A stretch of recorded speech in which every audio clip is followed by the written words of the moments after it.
Hey guys, what's going on today? So, if you caught my last video, I replaced the head gasket in this, so now we're going to adjust the valves. And I wanted to do a separate video for that in case you're not replacing your head gasket and you still want to adjust your valves. Which I would highly recommend, especially on, now this one's a Hawk, you can't tell because I took all the plastic off, but any Chinese dirt bike, from what I'm hearing from the community, and certainly was the case with this one, there's like no valve clearance, like none. And that's not good. So definitely adjust your valves, I would say, before you ride it, and then again after break-in or 100 miles or so.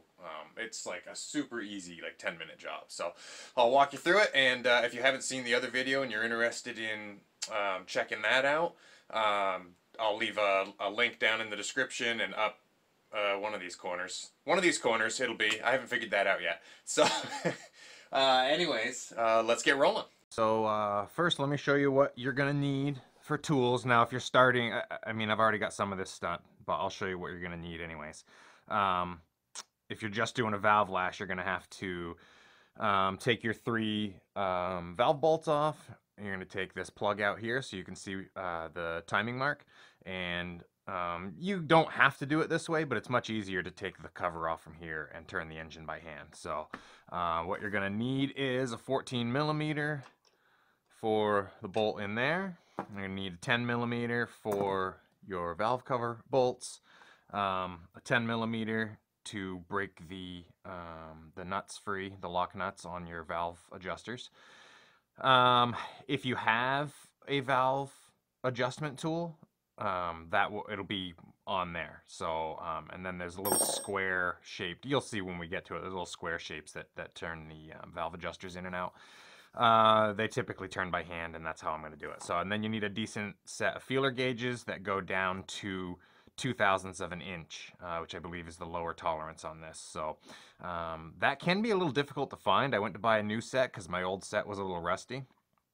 And I actually had to go to like 3 different places before I found one that went small enough, but I do think Harbor Freight carries them, and Amazon for sure you can find them. And I didn't discover mine were rusty until I went to do this, so I had to run out and do it here. I would have just ordered them, and I'll put a link down to a decent set of those. They're not that expensive. Definitely something you need to have. So let's get started. So I've already, like I said, I've already been into this engine because I changed the head gasket. Again, I'll leave a link so you guys can check that out if you're interested. If you're not, then just follow along here. You can do this job without taking the gas tank off. I took it off because I was working on the head. I haven't got the bike fully assembled, ready to ride yet. Anyways, you take your 3 10 millimeter bolts out, and then this cover has to come off. The easiest way I've found to come off is you're going to lift it up and tip it towards the right side of the bike and out like that. So when it comes back in, you'll do the rear first, and then like this. That seems to be the best way to do it. So just a little tip to save you a little aggravation. What you'll need to do next, I'm already at top dead center, but you need to be on top dead center on your compression stroke. To make things easier, pull your spark plug out. Then you won't feel as much compression when you crank the engine over. If you're unsure which way to turn the engine, you can push down on your Kickstarter and make sure you know which direction you need to be moving. And then you can use your 14 millimeter. Once you know which way your engine's moving, you can just keep cranking it the same way. So you're looking for, there's going to be 2 marks in here. One says F, which is for the ignition. It stands for fire, I believe, or firing or whatever. You don't want that one. That's just when you're,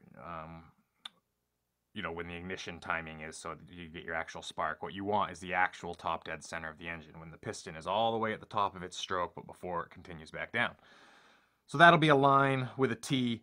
I know you guys can't see it on the video. I'll try to take a decent picture and I'll show it here.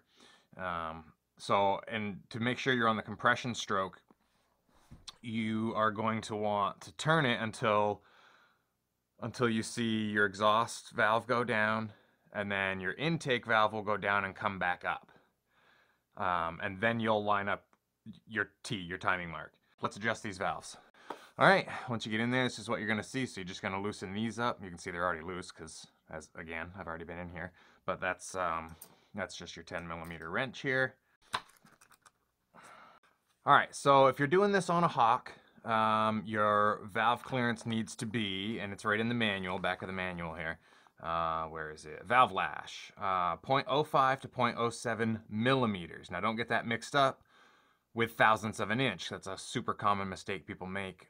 If you go 5 thousandths of an inch, you're going to be way too loose, and it's going to go tickety, tickety, tickety, tickety all the time. And that just creates excessive valve train wear and excessive noise. So, anyways, 0.05 millimeter, which I believe is the lower end, which I believe is 2 thousandths, and it is.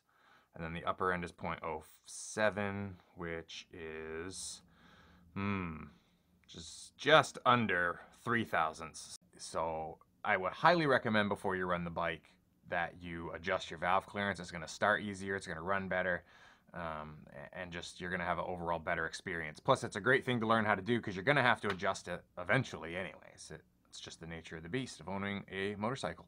So again, so that we know what we're going for clearance. If you're not doing this on a Hawk, simply check your owner's manual. That it should be right in there and let you know. Okay, so on the Hawk here, I want to be, so this is a brand new engine, hasn't been broken in yet, so we're going to set it to the looser side of the adjustment, just to be on the safe side, and then once the engine's broken in, I'll adjust it back down towards the lower tolerance. You definitely want to do this on a completely cold engine. I would recommend leaving it set overnight. Reason for that is the tolerances are spec'd as such to allow for thermal expansion. That's why they're not just tightened right down, or part of why anyways. So cold engine. On a new engine, I would say, again, go towards the higher end of your tolerance, and after break-in you can adjust it a little tighter. So the old adage is that tight valves cause damage, loose valves don't. I don't think that's entirely true. I mean, if your valves are too loose, you're going to cause excessive wear because of an excessive racket. So, but yeah, too tight and your valves aren't closing all the way either. So that's not good. So let's see. I have a 0.05 millimeter, which is my tighter tolerance. I don't have a 0.07 millimeter. This goes right from 2 thou to 3 thou, which would be 0.08 millimeter. I don't know if this is even going to show up on the camera, but so I'm going to adjust it so that this slides in nice and easy, and the 0.08 will not quite go in, and then that should put me right about in the right range where I need to be. Obviously not an exact science to that, but and because I've already been in here, mine are super loose, so I'm just going to go ahead and tighten these right down. So once you get your lock nuts loose, I mean, you really ought to be able to adjust these with your fingers, but you can use a little wrench, or if you happen to have a valve adjuster tool, even better. So, okay, see, now I can feel a little bit of drag on that 0.08. If that's what I was going for, that would be perfect. If I wanted 0.08 millimeters, feeling a little drag like that would be perfect, but that is actually too loose in my case. So I'm gonna turn this down a little bit so that I can't quite get it in there, which is right about where I am now. So I'm gonna lock that down and then recheck it. When you lock these nuts down, a lot of times it moves your adjuster a little bit as well, so definitely make sure that you recheck it. You might have to do it a couple times to get it where you want it. So yeah, see, that actually tightened up just a tiny bit on me. So I'll try it again.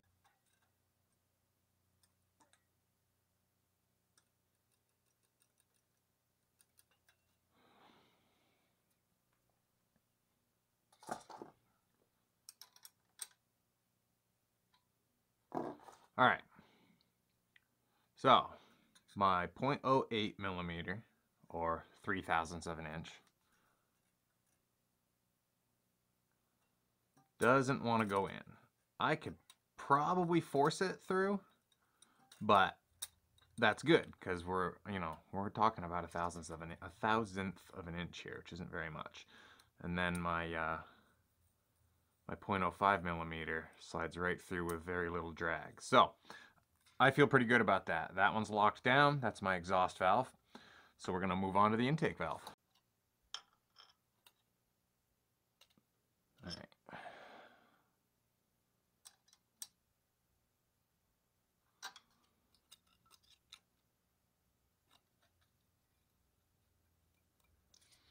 Okay, again, here's the intake side, and I can't quite get the 0.08 in there. The 0.05, in and out like butter. So, I am confident there. Let's make sure this is snug. It is.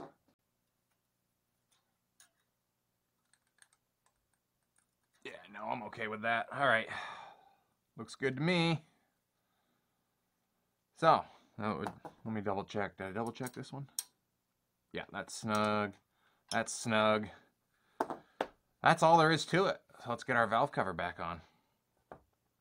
So there's a rubber gasket that sits on the inside of here. So you want to make sure that that's in there. Sometimes it sticks to the head or whatever. Mine's in good shape, so we are good to go, and it's still a little oily. If it's not, you want to definitely smear a little oil on there. And if you remember, we're going to go the back, just like that. Just the opposite of how we took it off. Perfect. I can button this up.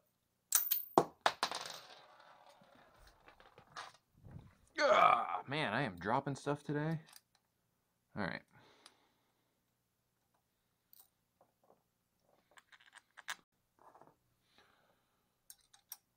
So honestly, I'm sure that there is a torque spec on these, and it would probably serve you well to go by it, but I typically don't, to be honest. I just snug them down. Don't yard on them. They don't need to be tightened down like they were put on by a freaking gorilla. But they want to be snug or your valve cover is going to leak. So.